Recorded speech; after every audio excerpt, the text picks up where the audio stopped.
হুতিদের ballistic ক্ষেপণাস্ত্রের আঘাতে তছনছ হয়ে গেল ইসরায়েলের বিমানবন্দর।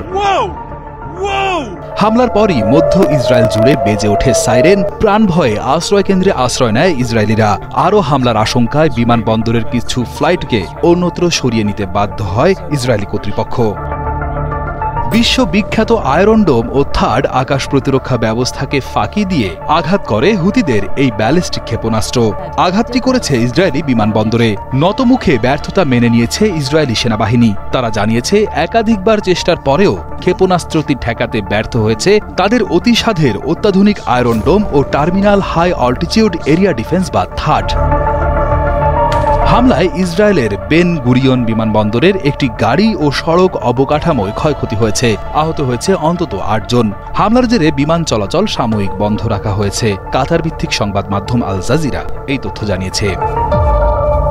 হুতি বিদ্রোহীরা এই হামলার দায় স্বীকার করে বলেছে বেন গুরিয়ন বিমানবন্দর এখন আর নিরাপদ নয়। তারা গাজায় ইসরায়েলি হামলার প্রতিবাদে এমন হামলা চালাচ্ছে। ইসরায়েলের সাবেক প্রতিরক্ষামন্ত্রী বেনি গ্যান্টস দাবি করেছেন ইরানই এই হামলার পেছনে আছে, যদিও তিনি এর কোনো প্রমাণ দেননি। ইসরায়েলের প্রতিরক্ষা মন্ত্রী ইসরায়েল কাটজ কঠোর প্রতিশোধ নেওয়ার হুমকি দিয়ে বলেছেন, যারা আমাদের আক্রমণ করবে আমরা তাদের 7 গুণ জবাব দেব। ইসরায়েলের বিরোধী দলীয় নেতা ইয়াইর গোলান বলেছেন, লাখ লাখ মানুষ আবার আশ্রয় কেন্দ্রে। গাজায় বন্দী ইসরায়েলিরা মরছে, জীবনযাত্রার ব্যয় সাধারণ পরিবারকে চূর্ণ বিচূর্ণ করে দিচ্ছে এবং রিজার্ভ বাহিনীর সদস্যরা যুদ্ধের ভারে ভেঙে পড়ছে। এগুলো নেতানিয়াহুর জন্য ভালো, সরকারের জন্য ভালো, কিন্তু আমাদের জিম্মিদের ফিরিয়ে আনতে হবে, যুদ্ধের ইতি টানতে হবে।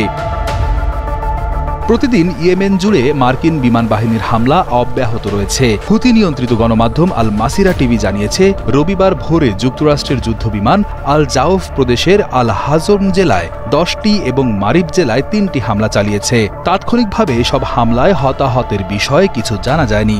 এর আগে একই সপ্তাহে একটি অভিবাসী আটক কেন্দ্রে মার্কিন হামলায় বহু মানুষের প্রাণহানি ঘটে। হামলার পরপরই একাধিক আন্তর্জাতিক এয়ারলাইন্স ইসরায়েলে তাদের ফ্লাইট স্থগিত করেছে।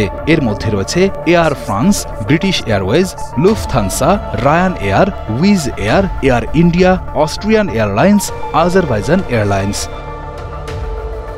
অতীত পরিসংখ্যান থেকে দেখা যায়, ইসরায়েলের আয়রন ডোম প্রতিরক্ষা ব্যবস্থা সাধারণত 90% সফলতা নিয়ে কাজ করে, কিন্তু এই হামলা ঠেকাতে তা ব্যর্থ হয়েছে।